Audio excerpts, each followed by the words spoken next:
Hello guys, welcome back to my YouTube channel. അപ്പോൾ ഇന്നത്തെ video എന്ന് പറയുന്നത് ഭയങ്കര സ്പെഷ്യലാണ്. ഈ തവണ ഞാൻ വീണ്ടും നാട്ടിലോട്ട് പോവുകയാണ്. ഞാൻ 2 മാസം മുമ്പാണ് ഞാൻ അബുദാബിക്ക് വന്നിട്ടുണ്ടായിരുന്നത്. പക്ഷെ എന്തോ ഭാഗ്യം കൊണ്ട് എനിക്ക് ഇടയ്ക്കിടയ്ക്ക് ഇങ്ങനെ നാട്ടിൽ പോകാനുള്ളൊരു ഭാഗ്യം കിട്ടാറുണ്ട്. ഈ തവണത്തെ റീസൺ എന്താണെന്ന് വെച്ചാൽ ഹസ്ബൻഡിന് ലീവ് അപ്രൂവൽ കിട്ടി. അങ്ങനെ നമ്മൾ ഓണം വെക്കേഷനായിട്ട് നാട്ടിലോട്ട് പോവാണ്. അപ്പോൾ അതിന് മുമ്പായിട്ട് എൻ്റെ ഹെയർ എപ്പോഴും ഞാൻ മുന്നേ ഒരു 1 ഇയർ ബാക്ക് ഞാൻ കെരാറ്റിൻ ചെയ്തിരുന്നു. അപ്പോൾ അതിൻ്റെയൊക്കെ ഇത് കൊണ്ട് ഹെയറൊക്കെ വീണ്ടും പണ്ടത്തെ പോലെ തന്നെ ആയി തുടങ്ങി. അപ്പോൾ ഞാൻ വീണ്ടും ഒന്നും കൂടി കെരാറ്റിൻ ട്രീറ്റ്മെൻറ്റ് ചെയ്യാൻ വേണ്ടിയിട്ട് എൻ്റെ വീടിൻ്റെ അടുത്തുള്ള ഒരു സലൂണിൽ തന്നെയാണ് വന്നിട്ടുള്ളത്. അപ്പോൾ അവിടെ വന്ന സമയത്ത് അവിടെ ഒരു പ്രൊമോ ഓഫറൊക്കെ നടക്കുന്നുണ്ടായിരുന്നു. നെയിൽ എക്സ്റ്റൻഷൻ അങ്ങനെ കുറച്ച് ഓഫേഴ്സൊക്കെ ഉണ്ടായിരുന്നു അവിടെ. അവരങ്ങനെ ഈച്ച് മന്ത് അവരിങ്ങനെ ഓഫേഴ്സ് വെക്കും. എന്തായാലും ഞാൻ ഈ തവണ കളറിങ്ങും കാര്യങ്ങളൊന്നും ചെയ്യുന്നില്ല. യൂഷ്വലി ഞാൻ എപ്പോഴും കളർ ചെയ്യാറുണ്ട്. ഈ തവണ ജസ്റ്റ് കെരാറ്റിൻ ട്രീറ്റ്മെൻറ്റ് മാത്രമേ ചെയ്തിട്ടുള്ളൂ. ജസ്റ്റ് പിന്നെ ഒന്ന് ഹെയർ ഒന്ന് ട്രിം ചെയ്തു, അത്ര മാത്രമേ ചെയ്തിട്ടുള്ളൂ. അപ്പോൾ എന്തായാലും ഇവരുടെ ആ ഒരു പറച്ചിലൊക്കെ ഈ നെയിൽ എക്സ്റ്റൻഷൻ നല്ല അടിപൊളിയായിട്ടുള്ളൊരു നല്ല ഭംഗിയായിരിക്കും.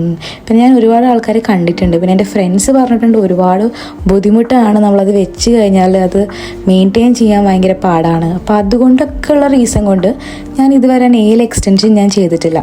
പക്ഷേ ഇവരുടെ ആ ഒരു ആംബിയൻസും ഇവരുടെ ആ ഒരു പ്രൊഡക്ട്സും കാര്യങ്ങളൊക്കെ കണ്ടപ്പം ലൈവായിട്ടുള്ള ആളുകൾക്ക് ചെയ്യുന്നതൊക്കെ ഞാൻ വീഡിയോസ് കണ്ടു അവിടെ ചെന്നപ്പം. അപ്പം എനിക്ക് തോന്നി ഒന്ന് ട്രൈ ഔട്ട് ചെയ്ത് നോക്കാം. എന്തായാലും ഞാൻ സമ്മർ വെക്കേഷൻ അല്ലേ പോകുന്നത്, അപ്പം കുക്കിങ്ങും കാര്യങ്ങളും ഒന്നും ചെയ്യേണ്ടി വരില്ലല്ലോ. അപ്പോൾ അതുകൊണ്ട് ഞാൻ വിചാരിച്ചു നെയിൽ എക്സ്റ്റൻഷൻ ചെയ്യാമെന്ന്. അങ്ങനെ ഞാനൊരു കളറ് ഞാൻ ചൂസ് ചെയ്തു. ഞാൻ നെയിൽ എക്സ്റ്റൻഷൻ ചെയ്യാമെന്ന് തന്നെ തീരുമാനിച്ചു. ഭയങ്കര അടിപൊളിയായിട്ടുള്ള എക്സ്പീരിയൻസ്ഡ് ആയിട്ടുള്ള ഒരു കുട്ടിയാണ് അവിടെ നെയിൽ എക്സ്റ്റൻഷൻ ചെയ്യുന്നത്. ആ കുട്ടി ഫിലിപ്പീൻസിൽ പോയി പഠിച്ചിട്ട് ഇതിൻ്റെ സർട്ടിഫിക്കേഷൻസൊക്കെ എടുത്തിട്ടാണ് ഇവിടെ വന്ന് നെയിൽ എക്സ്റ്റൻഷൻ ചെയ്യുന്നത്. ഭയങ്കര സ്വീറ്റായിട്ടുള്ള ഒരു എന്താ പറയുക ഒരു കുട്ടിയായിരുന്നു. ഓൾമോസ്റ്റ് ഈ നെയിൽ എക്സ്റ്റൻഷൻ ചെയ്യാൻ തന്നെ 3 hours എടുത്തു കേട്ടോ. ഇതിൻ്റെ കൂട്ടത്തിൽ കുറച്ച് ഞാൻ കെരാറ്റിൻ്റെ കാര്യങ്ങളും ചെയ്യുന്നുണ്ട്, പിന്നെ ഗ്യാപ്പ് കിട്ടുമ്പം നെയിലും ചെയ്യുന്നുണ്ട്. അങ്ങനെ ഒരു കോംബോ പോലെയായിരുന്നു ഞാൻ ചെയ്തുകൊണ്ടിരുന്നത്. പക്ഷെ നല്ലൊരു ഫ്രണ്ട്ലി ആയിട്ടുള്ളൊരു സ്റ്റാഫായിരുന്നു. എനിക്ക് ഭയങ്കര ഇഷ്ടപ്പെട്ടു. എനിക്ക് കുറേ കൺസേൺസ് ഉണ്ടായിരുന്നു ഈ നെയിൽ വെച്ച് കഴിഞ്ഞാൽ എങ്ങനെയൊക്കെയാണ് അതിൻ്റെ ബുദ്ധിമുട്ടും കാര്യങ്ങളൊക്കെ. പക്ഷേ പുള്ളിക്കാരി വളരെ നൈസായിട്ട് തന്നെ നമ്മളെ ഡീൽ ചെയ്തു. അതുകൊണ്ട് തന്നെയാണ് ഞാൻ വീണ്ടും അത് ചെയ്യാമെന്നുള്ളൊരു സംഭവം തന്നെ ഞാൻ തീരുമാനിച്ചത്. അവരെത്ര കൺവിൻസിങ് ആയിട്ട് പറഞ്ഞിട്ടും ഞാൻ ആദ്യം നോന്നാ പറഞ്ഞത്. പക്ഷേ പുള്ളിക്കാരി അത് വളരെ നല്ലപോലെ തന്നെ കുറേ എക്സാമ്പിൾസ് വെച്ചിട്ടും പുള്ളിക്കാരി ചെയ്ത നെയിൽസ് കാണിച്ചു തന്നിട്ടും അങ്ങനെയൊക്കെ ചെയ്തിട്ട് ഭയങ്കരമായിട്ട് എന്താ പറയുക നമുക്കത് ചെയ്യണം എന്നൊരു ആഗ്രഹം തോന്നിപ്പോവും. ആ രീതിയിൽ ചെയ്തിട്ടാണ് ഞാൻ അവസാനം ഫൈനലി കൺവിൻസ്ഡ് ആയി. ഞാനങ്ങനെ ഓക്കെ ഫൈൻ, ഒരു തവണ നമുക്ക് ചെയ്ത് നോക്കാം. പക്ഷേ ആ പുള്ളിക്കാരി പറഞ്ഞു വീണ്ടും വൺസ് നമ്മൾ ചെയ്ത് കഴിഞ്ഞാൽ നമ്മൾ അതിൽ യൂസ്ഡ് ആയി കഴിഞ്ഞാൽ നമ്മൾ ഭയങ്കരമായിട്ട് അഡിക്റ്റഡ് ആയി പോകുമെന്ന് പറഞ്ഞിട്ടുണ്ടായിരുന്നു. അപ്പോൾ നമ്മൾ വീണ്ടും വീണ്ടും ഓരോ കളേഴ്സ് ചെയ്യാൻ വേണ്ടിയിട്ട് നമുക്ക് തോന്നും. നമ്മൾ വീണ്ടും കളേഴ്സ് മാറ്റി എപ്പോഴും നമ്മൾ നെയിൽസ് നമ്മൾ വെച്ച് നടക്കാൻ വേണ്ടി നോക്കുമെന്ന് പറഞ്ഞു. എന്തായാലും എൻ്റെ ലൈഫിൽ ഫസ്റ്റ് എക്സ്പീരിയൻസ് ആയതുകൊണ്ട് തന്നെ ഞാൻ ഭയങ്കര ത്രിൽഡായിരുന്നു കേട്ടോ ഫൈനലായിട്ടുള്ള ആ റിസൾട്ട് കാണാൻ വേണ്ടിയിട്ട്. ഞാൻ ചൂസ് ചെയ്തത് ഒരു ബ്ലൂ ഷെയ്ഡാണ്. നിങ്ങൾക്ക് ഇതിൽ കാണാം, അതായത് ഒരൊറ്റ ബ്ലൂ ഷെയ്ഡാണ്. പക്ഷെ അതിൽ അവർ അതിൻ്റെ റേഞ്ച് കാണിക്കുന്നുണ്ട്. ലൈറ്റ് ഷെയ്ഡ് മുതൽ അതൊരു 3-4 കോട്ടിങ് ആകുമ്പം ഡാർക്കർ ഷെയ്ഡായിട്ടാണ് ബ്ലൂ കളർ തന്നെ. അപ്പോൾ ഞാനൊരു 3 ലെയറാണ് ഞാൻ ആ നെയിൽസിലിട്ടത്. പക്ഷെ ഒരുപാട് ഇതുപോലെ ഒരുപാട് പ്രോസസ്സിലൂടെ UV ലൈറ്റൊക്കെ വെച്ച് ഒരുപാട് പ്രോസസ്സിലൂടെയൊക്കെയാണ് ഫൈനലായിട്ട് ആ നെയിൽസൊക്കെ നന്നായിട്ട് അത് ആ ഭംഗിയിൽ അങ്ങനെ വന്നത് കേട്ടോ ഫൈനലായിട്ട്. അങ്ങനെ ഫൈനലി നമ്മുടെ ഒരു 3 to 4 hours ഇരുന്നിട്ടുള്ള പരിപാടി തീർന്നു. എൻ്റെ കെരാറ്റിൻ ഹെയർ ട്രീറ്റ്മെൻറ്റും കഴിഞ്ഞു. അതേപോലെ തന്നെ ഇതാണ് എൻ്റെ ഫൈനൽ നെയിൽ എക്സ്റ്റൻഷൻ. ആദ്യമൊക്കെ ഭയങ്കര ബുദ്ധിമുട്ടായിരുന്നു കേട്ടോ, ഓരോ സാധനം എടുക്കാനൊക്കെ ഭയങ്കര പാടായിരുന്നു. പക്ഷേ യൂസ്ഡ് ആവുന്നവർ പറഞ്ഞു. എനിവേ ഞാൻ 100% ഹാപ്പിയാണ്. അപ്പോൾ ഇതൊക്കെയാണ് എൻ്റെ കുഞ്ഞ് സലൂൺ വിശേഷങ്ങൾ. ഇനി നമുക്ക് നെക്സ്റ്റ് നമ്മുടെ പാക്കിങ്ങിലോട്ട് കടക്കാം. എനിക്ക് പറയാനുള്ളത് വെച്ചാൽ ഈ തവണ ഞാൻ വളരെ കുറച്ച് ഡ്രസ്സ് കൊണ്ടുപോകണമെന്നാണ് ഞാൻ വിചാരിക്കുന്നത്. കാരണം എപ്പോൾ കൊണ്ടുപോകുമ്പോഴും നമുക്കൊരു 30 kg ആണ് കണക്ക് പറയുന്നത് വെച്ചാൽ എൻ്റെ പെട്ടിയിൽ എപ്പോഴും ഒരു 35 കിലോങ്കിലും ഉണ്ടാവും. അത് ഞാൻ എങ്ങനെയെങ്കിലൊക്കെ ഉടായ്പ കാണിച്ചിട്ട് ഞാൻ കൊണ്ടുപോകാറുണ്ട്. പക്ഷേ ഈ തവണ ഞാൻ വിചാരിക്കുന്നത് കറക്റ്റായിട്ട് കുറച്ച് ഡ്രസ്സ് മാത്രമേ എടുക്കാം ആവശ്യമുള്ളത്. പിന്നെ കുറച്ച് ഡ്രസ്സ് എന്തായാലും നാട്ടിൽ പോകുമ്പോൾ നമ്മൾ ഓൺലൈനൊക്കെ ആയിട്ട് ഓർഡർ ചെയ്ത് നമ്മളെന്തെങ്കിലും മേടിക്കുമല്ലോ. അപ്പം ഞാൻ ഇവിടെ നിന്ന് കുറേ കൊണ്ടുപോയി, അവിടെ നിന്ന് വരുമ്പോഴും കൊണ്ടുപോയി. അപ്പോൾ അങ്ങനെ ഫുൾ പാക്കായിട്ട് വേണ്ട, അത്യാവശ്യം കുറച്ച് ഡ്രസ്സ് മാത്രം എടുക്കാം. എന്നിട്ട് പോലും ഈ കാണുന്നതൊക്കെ ഞാൻ ഫൈനലായിട്ട് മാറ്റി വെച്ചിട്ടുള്ള സംഭവമാണ്. അപ്പോൾ ഇതിൻ്റെ അകത്ത് എനിക്ക് കട്ട് ചെയ്ത് മാറ്റേണ്ടി വരും. അപ്പോൾ എനിവേ നമുക്ക് സ്റ്റാർട്ട് ചെയ്യാം. അപ്പോൾ ഫസ്റ്റ് ഞാൻ ഓൾറെഡി ഞാൻ എടുത്ത് വെച്ചിട്ടുണ്ട് ഒരു ഗ്രീൻ കളർ ഡ്രസ്സ്. ഇതൊരു കുർത്തിയാണ്, അതിൻ്റെ കൂടെ ലെഗിൻസ് ആയിരിക്കും ഇടുക, ഞാൻ കാണിക്കുന്നില്ല. പിന്നെ ഈ ഒരു സംഭവം, ഈ ഒരു ഡ്രസ്സ് ഞാൻ ഓണത്തിന് വേണ്ടി ഇടാൻ വേണ്ടിയിട്ട് എൻ്റെ ഔട്ട്ഫിറ്റാണ്. അപ്പോൾ ഞാനിത് ഇപ്പം ഞാൻ ഓപ്പൺ ചെയ്യുന്നില്ല. ഓണം റിലേറ്റഡ് ആയിട്ടുള്ള ആ ടൈമിൽ റീൽസോ അല്ലെങ്കിൽ വല്ല വീഡിയോ ഒക്കെ ആയിട്ട് ചെയ്യുകയാണെങ്കിൽ ഇപ്പം കാണിക്കാൻ വിചാരിച്ചു. ഓക്കെ, അപ്പോൾ അത് 2 ഡ്രസ്സും. പിന്നെ ഇതിപ്പോൾ ഞാൻ റീസെൻ്റ് ആയിട്ട് മേടിച്ചൊരു ഡ്രസ്സാണ്. എനിക്ക് ഭയങ്കര ഇഷ്ടപ്പെട്ടിട്ടൊരു സംഭവമാണ്. ഇതാണ് സംഭവം. ഇത് ഭയങ്കര ലോങ് ഡ്രസ്സാണ്, നല്ല ഭംഗിയായിട്ടുള്ളൊരു മാക്സി കൈൻഡ് ഓഫ് ഡ്രസ്സാണ്. ഞാനിത് ഇതുവരെ ഇട്ടിട്ടില്ല. അപ്പോൾ ഇത് നാട്ടിലോട്ട് ഇതെടുക്കുന്നുണ്ട്. പിന്നെ നാട്ടിൽ നിന്ന് ഞാൻ ഇങ്ങോട്ട് കൊണ്ടുവന്ന ഡ്രസ്സാണ്, ഞാൻ ഇതുവരെ ഇട്ടിട്ടില്ല. അപ്പോൾ ഞാൻ ഇതിനെ തിരിച്ച് ഞാൻ വീണ്ടും കൊണ്ടുപോകാണ്. പിന്നെ ഒരു ബ്ലാക്ക് കളർ ഷർട്ട് ഉണ്ട്, ഇൻ കേസ് എന്തെങ്കിലും പെയർ ചെയ്യണമെങ്കിൽ ഒരു ബ്ലാക്ക് കളർ പ്ലെയിൻ ഒരു ഷർട്ടാണ്. പിന്നെ ഒരു ലോങ് ഷ്രഗ് ഉണ്ട്, ഫ്ലോറൽ പാറ്റേണിൽ വരുന്നൊരു ലോങ് ഷ്രഗാണ്. ഇതുപോലെ ഇവിടെ പഫൊക്കെ ഉണ്ട്, പഫ് സ്ലീവ്സ് ഒക്കെ ആയിട്ട്. പിന്നെ ഇവിടെ ഒരു ഇലാസ്റ്റിക് ഒക്കെ ആയിട്ട് നമ്മുടെ കൈയിൻ്റെ ഫുൾ സ്ലീവാണ്. അപ്പോൾ ഈ ഒരു സംഭവം എടുക്കുന്നുണ്ട്. പിന്നെ നോർമൽ ആയിട്ടുള്ള കുർത്താസ് ഉണ്ടല്ലോ, നമുക്ക് ലെഗിൻസിൻ്റെ കൂടെ ബ്ലാക്ക് ലെഗിൻസ് ഉണ്ടെങ്കിൽ നമുക്ക് ഇതുപോലെ, ഇതൊക്കെ നോർമൽ ആട്ടോ. ഇതൊക്കെ ഇപ്പോൾ അവിടെ വീട്ടിൽ ചെന്നിട്ട് എവിടെയും പുറത്തേക്ക് പെട്ടെന്ന് പോകണമെന്നൊക്കെ ഉണ്ടെങ്കിൽ അങ്ങനെ ഇടാൻ വേണ്ടിയിട്ട് എടുത്തതാണ്, അങ്ങനത്തെ ഒരു സംഭവം. പിന്നെ ഇത് എനിക്ക് തോന്നുന്നത് ഇതൊരു ഫുൾ സെറ്റാണ്. പക്ഷേ ഇപ്പം ഞാൻ ഈ ഒരു കുർത്ത മാത്രമേ എൻ്റെ കയ്യിലുള്ളൂ. പാൻസും ഇതിൻ്റെ ഷോളൊക്കെ എവിടെയും എനിക്കറിയില്ല. ഇതൊരു നല്ല ഭംഗിയില്ല, ഇത് മിന്ത്രയിൽ എടുത്തതാണ് കേട്ടോ. പിന്നെ ഒരു പ്ലെയിൻ ഇതൊക്കെ ഇട്ടിട്ട് അതുപോലെ തന്നെ തിരിച്ച് ഇട്ടതാണ്. ഇതൊരു പ്ലെയിൻ ടീഷർട്ടാണ്, ട്രാവലിയൊക്കെ ആണെങ്കിൽ ഇടാലോ ജസ്റ്റ് ടീഷർട്ട്. പിന്നെ ലെഗിൻസ്. പിന്നെ ഇതൊരു ഫ്രോക്കാണിത്, ഒരു ലോങ് ആയിട്ടുള്ളൊരു മിലിറ്ററി ഗ്രീൻ, മിലിറ്ററി എന്ന് പറയാൻ പറ്റില്ല, ഒരു കൈൻഡ് ഓഫ് ഒരു ഗ്രീൻ ഷെയ്ഡിൽ വരുന്ന ഒരു ലോങ് ആയിട്ടുള്ളൊരു ഡ്രസ്സാണ്. പിന്നെ ഇതിന് നല്ല വെയിറ്റ് ഉണ്ട്. പിന്നെ ആസ് ഓൾവേസ് ബ്ലാക്കിൻ്റെ ഒരു ഫാനാണ് ഞാൻ. ഇത് കുറേ മുമ്പുള്ളതാണ്, പക്ഷേ എൻ്റെ ഒരു കംഫിയിൽ പെടുന്ന ഒരു കുർത്തിയാണ്. അപ്പോൾ അതുകൊണ്ട് ഞാനിത് എടുക്കുന്നു. പിന്നെ ഇതെൻ്റെ ഒരു ഫേവറേറ്റ് ആയിട്ടുള്ള ഒരു കുർത്തിയാണിത്. നല്ല ഭംഗിയാണിത്, ഭയങ്കര ക്ലാസി ഫീൽ തരുന്നൊരു കൈൻഡ് ഓഫ് ഒരു ഇതാണ്. അപ്പം ഇത് എടുക്കുന്നുണ്ട്. പിന്നെ ഇതിൽ പിങ്ക്, ഇത് ഞാനൊരു ലിറ്റിൽ ബിറ്റ് കൺഫ്യൂസ്ഡ് ആണ്, ഇത് എടുക്കണോ വേണ്ടോ എന്നുള്ളത്. കാരണം ഇത് ലാസ്റ്റ് ടൈം പോയിട്ട് ഞാൻ മേടിച്ചതാണ്, കാലിക്കറ്റ് നിന്ന് മേടിച്ചത്. അപ്പോൾ ഇത് എടുക്കണോ വേണ്ടോ എന്നുള്ള കൺഫ്യൂഷൻ ഉണ്ട്. അപ്പോൾ ചിലപ്പം ഇത് കൊണ്ടുപോകാതിരിക്കാം. പിന്നെ ഇത് എനിക്ക് ഭയങ്കര സ്പെഷ്യലാണ്. ഇതെൻ്റെ കസിൻ, എൻ്റെ ചേട്ടൻ്റെ വൈഫ്, അവളെനിക്ക് ഗിഫ്റ്റ് ചെയ്തായിരുന്നത്. ഞാനിത് എനിക്ക് ഭയങ്കര എന്താ പറയുക ടൈറ്റായിരുന്നു. ഞാനിപ്പോൾ കുറച്ച് ഇത്തിരി ഒന്ന് വെയിറ്റ് കുറഞ്ഞിട്ടുണ്ട്. കാഴ്ചയിലൊന്നും ഇല്ല, പക്ഷേ ചെറുതായിട്ട് ഇഞ്ച് ലോസ് വന്നിട്ടുണ്ട്. അപ്പം ഇത് ഇട്ടപ്പോൾ നല്ല കറക്റ്റായിട്ട് നിൽക്കുന്നുണ്ട്. അപ്പം ഇതും ഞാൻ എടുക്കുന്നുണ്ട്. പിന്നെ മോസ്റ്റ് പ്രോബബ്ലി ഞാൻ എയർപോർട്ടിലേക്ക് പോകുമ്പോൾ ഞാൻ ഇടാൻ ഉദ്ദേശിക്കുന്നത് ഈ ഒരു ഓവർ സൈസ്ഡ് ആയിട്ടൊരു ടീഷർട്ടാണ്. ഒരു അത്യാവശ്യം സ്ലീവ്സ് ഒക്കെ ഉണ്ട്, 3-4 സ്ലീവ്സ് ഉണ്ട്. അപ്പോൾ ഇതായിരിക്കും ഞാൻ ഇടുന്നത്. ഞാൻ റീസെൻ്റ്ലി ഞാൻ ഷീനിൽ നിന്ന് പർച്ചേസ് ചെയ്തായിരുന്നു. എനിക്ക് ഭയങ്കര ഇഷ്ടപ്പെട്ടിട്ടാണ്. ഞാൻ ഇതൊരു ഇട്ടിട്ടില്ല എയർപോർട്ടിൽ പോകുമ്പോൾ. പിന്നെ ഇപ്പോൾ നിങ്ങൾ കണ്ടില്ലേ ഇവിടെ ഒരു പച്ച ആദ്യം കാണിച്ച ആ പച്ചയുടെ മെറൂൺ കളർ സംഭവം. ഇത് രണ്ടും ഞാൻ മേടിച്ചത് നമുക്ക് ഇൻസ്റ്റാഗ്രാം പേജിൽ ഒരു മൂൺ ഗോഡസ് എന്നൊരു പേജില്ല, ആ ഒരു പേജിൽ നിന്ന് മേടിച്ചൊരു മെറ്റീരിയലാണ്. പക്ഷേ മേടിച്ചിട്ട് ഓൾമോസ്റ്റ് എനിക്ക് തോന്നുന്നു ഞാൻ ഓർഡർ ചെയ്തിട്ട് ഓൾമോസ്റ്റ് കുറേ ആളായി, എനിക്ക് ഡേറ്റ് പോലും ഓർമ്മയില്ല. പക്ഷേ എനിക്ക് സാധനം കിട്ടിയത് ഒരു 6-7 മന്ത്സ് കഴിഞ്ഞിട്ടാണ് എൻ്റെ കയ്യിൽ സാധനം കിട്ടിയത്. അപ്പോൾ ലാസ്റ്റ് തവണ ഞാൻ നാട്ടിൽ പോയ സമയത്ത് ഈ മെറ്റീരിയൽ എനിക്ക് കിട്ടി. അപ്പോൾ ഞാൻ അപ്പം തന്നെ സ്റ്റിച്ച് ചെയ്യിപ്പിച്ചത്. പക്ഷേ എനിക്ക് എവിടെ ഇടാൻ പറ്റില്ല. അപ്പം ഓണൊക്കെയല്ലേ വരുന്നത്, കുറച്ചൊരു ഡിസൈനറായിട്ട് സിമ്പിളായിട്ടും കുറച്ച് നല്ല ഭംഗിയായിട്ടുള്ള ഒരു ഇതാണത്. അപ്പോൾ അതുകൊണ്ട് ഞാൻ വിചാരിച്ചു ഇതെടുക്കാം. ഇതിൻ്റെ അതേ സെയിം ഡിസൈനാണ്, പക്ഷേ പച്ച കളറാണ് ഈ ഒരു ഇത്. ഞാൻ ഓൾറെഡി മടക്കി വെച്ചു. ഇതിനെപ്പോഴും നന്നാവുക സെയിം കളർ ലെഗിൻസ് വെച്ച് പെയർ ചെയ്യുമ്പോഴായിരിക്കും ഇതിൻ്റെ ആ ഒരു ഭംഗി നമുക്ക് എടുത്തറിയാൻ പറ്റും. നല്ല വർക്കും കാര്യങ്ങളൊക്കെയാണ്. പക്ഷേ ഈ ഒരു മൂൺ ഗോഡസിൻ്റെ ഒരു പ്രശ്നം എന്താണെന്ന് വെച്ച് കഴിഞ്ഞാൽ നമുക്കെന്തെങ്കിലും ഫംഗ്ഷൻ വിചാരിച്ചിട്ട് നമ്മൾ ഒരിക്കലും ഓർഡർ ചെയ്യാൻ പാടില്ല. ഫംഗ്ഷൻ്റെ സമയത്ത് നമുക്ക് ഒരിക്കലും കിട്ടില്ല. പക്ഷേ നമുക്ക് ഒരു പേജിൽ നമുക്ക് എന്തെങ്കിലും ഇഷ്ടപ്പെട്ടു, മേടിച്ചേ പറ്റുള്ളൂ, അങ്ങനെ തോന്നുകയാണെങ്കിൽ നമുക്ക് ഓർഡർ ചെയ്യാം. കുറേ കാലം കഴിഞ്ഞിട്ട് അതിന് കിട്ടുമ്പോൾ നമ്മളത് സ്റ്റിച്ച് ചെയ്യുക, അത്രയേ ഉള്ളൂ. അല്ലാതെ ഒരു ഇവന്റ് ഉദ്ദേശം നമ്മൾ ഒരിക്കലും ഈ ഒരു പേജിൽ നിന്ന് മേടിക്കരുത്. കാരണം അത് ഒരിക്കലും പോസിബിൾ അല്ല. അവരൊട്ടും ആ ഒരു പറയുന്ന ആ ഒരു പീരീഡ് ടൈം കീപ്പ് ചെയ്യുന്നതല്ല. എനിക്കങ്ങനെ ഒരുപാട് എനിക്ക് എന്താ പറയുക എക്സ്പീരിയൻസ് ചെയ്യേണ്ടി വന്നിട്ടുണ്ടായിരുന്നു. കാരണം ഇവർ ലാസ്റ്റ് മിനിറ്റ് മെയിൽ അയക്കും, നിങ്ങളുടെ സാധനം വീണ്ടും ഡിലേ ആയിട്ട് നിന്നു. ഞാൻ ചിലപ്പോൾ മറന്നേ പോയിട്ടുണ്ടാവും ഈ സംഭവം ഏതാണ് ഞാൻ ഓർഡർ ചെയ്തിരുന്നത്. അപ്പം അതാണ് എനിക്ക് ഇതിനെപ്പറ്റി പറയാനുള്ളത്. പിന്നെ ഈ ഒരു സംഭവം സിമ്പിളായിട്ടുള്ള ഒരു സംഭവമാണ്. ഞാൻ കാശ്മീർ പോയപ്പം എനിക്കെൻ്റെ പപ്പ എടുത്തുന്ന ഒരു മെറ്റീരിയൽ ആയിരുന്നു. ഞാനത് സ്റ്റിച്ച് ചെയ്തു, ഞാൻ ഇതുവരെ ഇട്ടിട്ടില്ല. അപ്പോൾ ഞാൻ വിചാരിച്ചു ഇത്തവണ ഇതെല്ലാം ഉണ്ടല്ലോ ഞാൻ നാട്ടിൽ നിന്ന് ഇത്തവണ വന്നപ്പോൾ കൊണ്ടുവന്ന സംഭവമാണ്. പക്ഷേ ഇതൊന്നും ഇവിടെ ഇട്ടിട്ടില്ല, എല്ലാം തിരിച്ച് അതുപോലെ അങ്ങോട്ട് ഞാൻ കൊണ്ടുപോകണം. അപ്പോൾ എനിവേ ഇതൊക്കെയാണ് കുറച്ച് ഡ്രസ്സുകൾ. ഇനി ടീഷർട്ട്സ് ഒക്കെയാണ്, ഓവർ സൈസ് ടീഷർട്ട്സ് കുറച്ച് വാഷ് ചെയ്തിട്ടുണ്ട്. അപ്പോൾ അതും പിന്നെ ഒരു ഇതേപോലത്തെ വേറൊരു ടൈപ്സ് ഞാൻ എടുക്കുന്നുണ്ടാവും. അത്ര എടുക്കുന്നുള്ളൂ. മോസ്റ്റ്ലി ഇതൊക്കെ തന്നെ ആയിരിക്കും കൊണ്ടുപോകാം. അപ്പോൾ എനിക്കിത് പാക്കിങ് ഞാൻ നിങ്ങളെ കാണിക്കുമ്പോൾ ഭയങ്കര ലോങ് വീഡിയോ. അപ്പോൾ ഇതിൻ്റെ ഒരു ചെറിയ ബിറ്റ് മാത്രം ഞാൻ പാക്കിങ്ങിൽ കാണിച്ചത്. പിന്നെ നാട്ടിൽ കൊണ്ടുപോകാനുള്ള ബാക്കി സാധനങ്ങളൊക്കെ ഓൾറെഡി പാക്ക് ചെയ്തു, കൊടുക്കാനുള്ളതൊക്കെ ആയിട്ട്. പിന്നെ 2 മാസം മുമ്പ് ഞാനിവിടെ വന്നിട്ടുണ്ടായിരുന്നു. അപ്പം എപ്പോഴും നമ്മൾ പോകുമ്പോൾ അങ്ങനെ കുറേ സാധനം മേടിച്ച് പോകുക എന്ന് പറയുന്നത് കുറച്ച് എക്സ്പെൻസീവ് ആയിട്ടുള്ള കാര്യമാണ്. അപ്പോൾ അതുകൊണ്ട് തന്നെ ഇതാണ് പോകുമ്പോൾ അങ്ങനെ കാര്യമായിട്ടൊന്നും കൊണ്ടുപോകുന്നില്ല. വളരെ കുറച്ച് സാധനങ്ങൾ മാത്രമേ മേടിച്ചിട്ടുള്ളൂ. ഞാൻ ആക്ച്വലി ഈ പാക്കിംഗ് വീഡിയോ പല തവണയായിട്ടാണ് റെക്കോർഡ് ചെയ്യുന്നത്. അതുകൊണ്ട് തന്നെ ഇതിൻ്റെ ഭാഗങ്ങൾ അങ്ങോട്ടും ഇങ്ങോട്ടൊക്കെ മാറി കിടക്കുന്നുണ്ടാവും. ഈ ഒരു ലഗേജ് എന്ന് പറയുന്നത് ഇപ്പോൾ പാക്ക് ചെയ്തുകൊണ്ടിരിക്കുന്നത് നാട്ടിലേക്ക് കൊണ്ടുപോകുന്ന എല്ലാവർക്കും കൊടുക്കാനുള്ള സാധനങ്ങളാണ് പാക്ക് ചെയ്തത് കേട്ടോ. അപ്പോൾ ഇത് പാക്ക് ചെയ്തുകൊണ്ടിരിക്കുന്ന സമയത്താണ് അക്കി ഓഫീസിൽ നിന്ന് വരികയാണ്. അപ്പോൾ ഞാൻ ഈ ക്യാമറ ഓണാക്കി വെച്ചിട്ടുള്ള കാര്യം പുള്ളിക്കാരന് മനസ്സിലായിട്ടില്ല. അപ്പോൾ ഞാൻ ചെയ്ത നെയിൽസും ഹെയറും ഒക്കെ കാണിച്ചു കൊടുക്കുകയാണ്. എന്തായാലും ആൾക്ക് ഭയങ്കരമായിട്ട് ഇഷ്ടപ്പെട്ടു.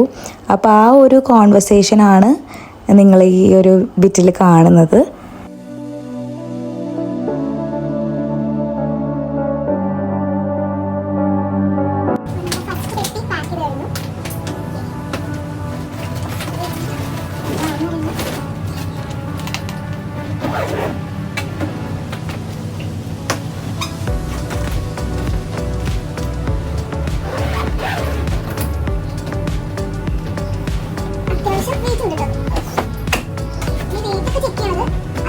ഞാൻ ഈ ചെയ്യുന്ന പാക്കിംഗ് വീഡിയോസൊക്കെ കംപ്ലീറ്റ് ആയിട്ട് ഇങ്ങനെ പറഞ്ഞുകൊണ്ട് ചെയ്യാന്ന് വെച്ച് കഴിഞ്ഞാൽ അത് കാണുന്ന ആൾക്കാർക്ക് ഭയങ്കര ബോറിംഗ് ആയിരിക്കും. അതുകൊണ്ട് തന്നെ ഞാനിത് ടൈം ലാപ്സിൽ വെച്ചിട്ടാണ് ഞാൻ ഈ വീഡിയോ ഒക്കെ ഷൂട്ട് ചെയ്തത്.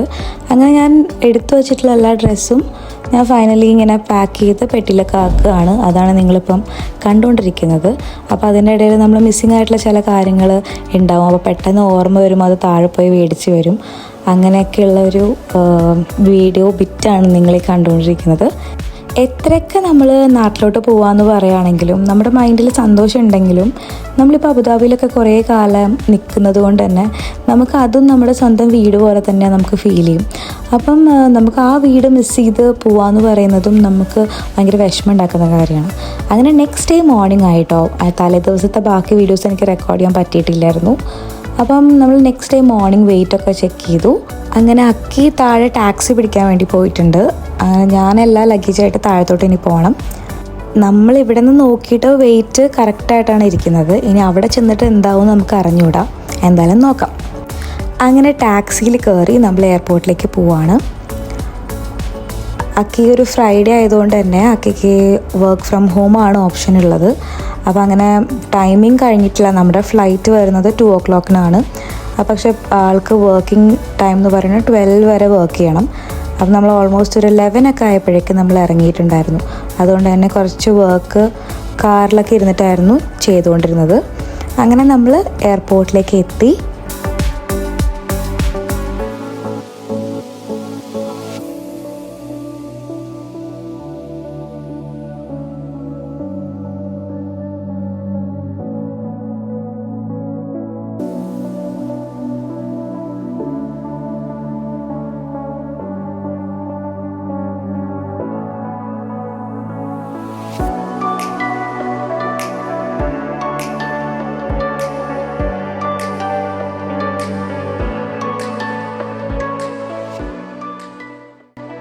എനിക്ക് ആക്ച്വലി അബുദാബി എയർപോർട്ട് ഭയങ്കര ഇഷ്ടമാണ്. കാണാനും നല്ല ഭംഗിയാണ്. പിന്നെ അതുമാത്രമല്ല ഭയങ്കര വെന്റിലേറ്റഡ് ആണ്. ലൈറ്റിങ്ങും കാര്യങ്ങളും എല്ലാം നല്ല ഭംഗിയാണ് കാണാൻ വേണ്ടിയിട്ട്. അതുകൊണ്ട് തന്നെ എനിക്ക് ഭയങ്കര ഇഷ്ടമാണ്. പിന്നെ ഇടയ്ക്കിടയ്ക്ക് എനിക്ക് വരാനുള്ളൊരു ഭാഗ്യം കൂടി കിട്ടിയതുകൊണ്ട് ഞാനിതിങ്ങനെ ഓരോ തവണ പോകുമ്പോഴും ഞാൻ എക്സ്പ്ലോർ ചെയ്യാറുണ്ട്. അപ്പോൾ ഫസ്റ്റ് തന്നെ നമ്മൾ എന്താ പറയുക, ചെക്ക് ഇൻ ചെയ്യാൻ വേണ്ടി പോവാണ്. അപ്പോൾ അവിടെ ഭയങ്കര വലിയൊരു ക്യൂ ആയതുകൊണ്ട് തന്നെ അവിടുത്തെ ആൾ പറഞ്ഞു നമ്മളടുത്ത് സെൽഫ് ചെക്കിങ് ചെയ്യാൻ വേണ്ടിയിട്ട്. അങ്ങനെ നമ്മൾ സെൽഫ് ചെക്കിങ് ചെയ്തുകൊണ്ടിരിക്കുകയാണ്. ഫസ്റ്റ് ടൈമാണ് കേട്ടോ ഞാൻ സെൽഫ് ചെക്കിങ് ചെയ്യുന്നത്.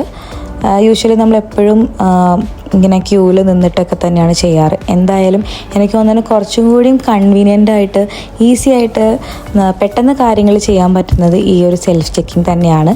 എന്തായാലും ടിക്കറ്റും കാര്യങ്ങളൊക്കെ നമുക്ക് കിട്ടി. അങ്ങനെ നമ്മൾ ഗേറ്റിൻ്റെ അങ്ങോട്ട് പോവാണ്.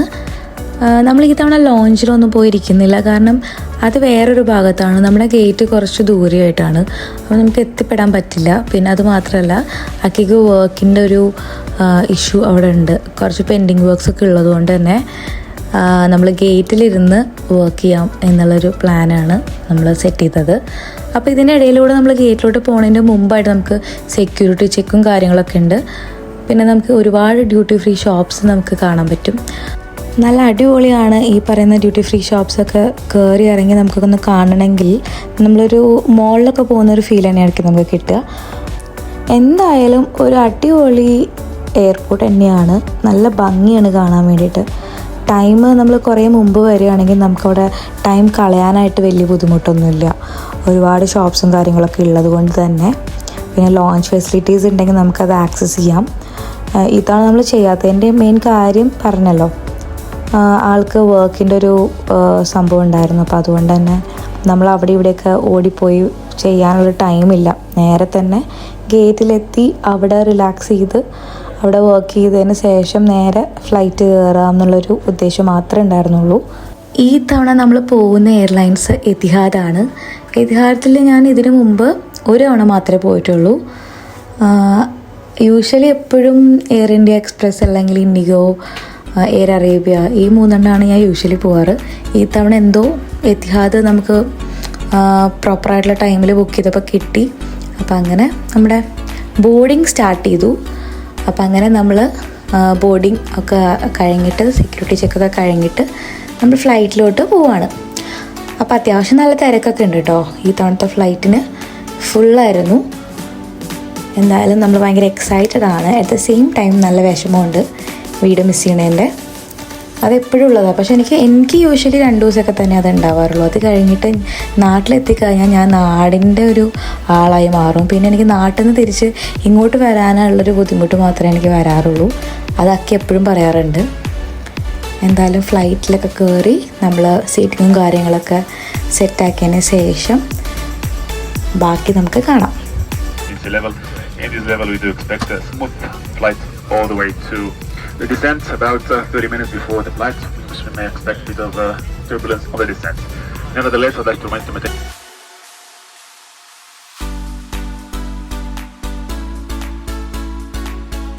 അങ്ങനെ ഓൾമോസ്റ്റ് 1 hourന് ശേഷം അവർ നമുക്ക് ഫുഡ് സെർവ് ചെയ്തു കേട്ടോ. ഇത് ആക്ച്വലി അവിടെ ഫ്ലൈറ്റിലുള്ള എല്ലാവർക്കും അവർ പ്രൊവൈഡ് ചെയ്യുന്നതാണ്. നമ്മൾ പ്രയറായിട്ട് ബുക്ക് ചെയ്തതൊന്നല്ല. ഇതിലെന്തൊക്കെയാണെന്ന് വെച്ച് കഴിഞ്ഞാൽ റൈസ് ഉണ്ടായിരുന്നു, ഡാൽ ഉണ്ടായിരുന്നു, അതേപോലെ തന്നെ ചിക്കൻ കറി, പിന്നെ ഒരു സാലഡ് ഉണ്ടായിരുന്നു, പിന്നെ ഒരു സ്വീറ്റും ഉണ്ടായിരുന്നു. അപ്പോൾ ഇത്രയും സംഭവങ്ങളായിരുന്നു അവർ പ്രൊവൈഡ് ചെയ്തത്. അങ്ങനെ ഫുഡൊക്കെ കഴിച്ച് ഓൾമോസ്റ്റ് ഒരു 1/2 hour കഴിഞ്ഞ് പിന്നെ കുറച്ച് നേരം നമ്മൾ റെസ്റ്റൊക്കെ ചെയ്തപ്പോഴേക്കും നമുക്ക് നല്ല ബ്യൂട്ടിഫുൾ ആയിട്ടുള്ള സൺസെറ്റ് കാണാൻ വേണ്ടി പറ്റി. നമ്മൾ ട്രിവാൻഡ്രം എത്തുന്നത് 8 o'clock 8:20 റേഞ്ചിലാണ്. അങ്ങനെ ഫൈനലി നമ്മൾ ട്രിവാൻഡ്രം എയർപോർട്ടിലേക്ക് എത്തിയിരിക്കുകയാണ് ഗൈസ്. അപ്പോൾ അമ്മയും അച്ഛനും വന്നിട്ടുണ്ടായിരുന്നു നമ്മളെ പിക്ക് ചെയ്യാൻ വേണ്ടിയിട്ട്. നമ്മുടെ ലഗേജ് നമുക്ക് കിട്ടാൻ വേണ്ടി കുറച്ച് വൈകി. അതുകൊണ്ട് തന്നെ അച്ഛനും അമ്മയും കുറച്ച് നേരം വെയിറ്റ് ചെയ്യേണ്ടി വന്നു. എന്തായാലും കുഴപ്പമില്ല. ട്രിവാൻഡ്രം എയർപോർട്ടിൽ നിന്ന് നമ്മൾ നേരെ പോകുന്നത് വർക്കലയ്ക്കാണ്. അക്കിയുടെ വീട് വർക്കലയാണുള്ളത്. അപ്പോൾ നമ്മൾ ആ ഒരു ടൈം നമ്മൾ ട്രാവൽ ചെയ്യേണ്ടി വരും. നല്ല അടിപൊളി മഴയുണ്ടായിരുന്നു. നമുക്കപ്പോൾ ഒരു വോം വെൽക്കം മഴയൊക്കെ ആയിട്ട് കിട്ടി. അപ്പോൾ അതോടെ നമ്മുടെ ഇന്നത്തെ ഈ വീഡിയോ ഞാൻ എൻഡ് ചെയ്യാണ്. എല്ലാവർക്കും ഇഷ്ടമായെന്ന് വിചാരിക്കണം. വീണ്ടും പുതിയ അപ്ഡേറ്റ്സായിട്ട് പുതിയ വീഡിയോസായിട്ട് ഞാൻ വീണ്ടും വരുന്നതായിരിക്കും. അപ്പോൾ അതുവരെ thank you so much for watching. Keep supporting. Bye bye.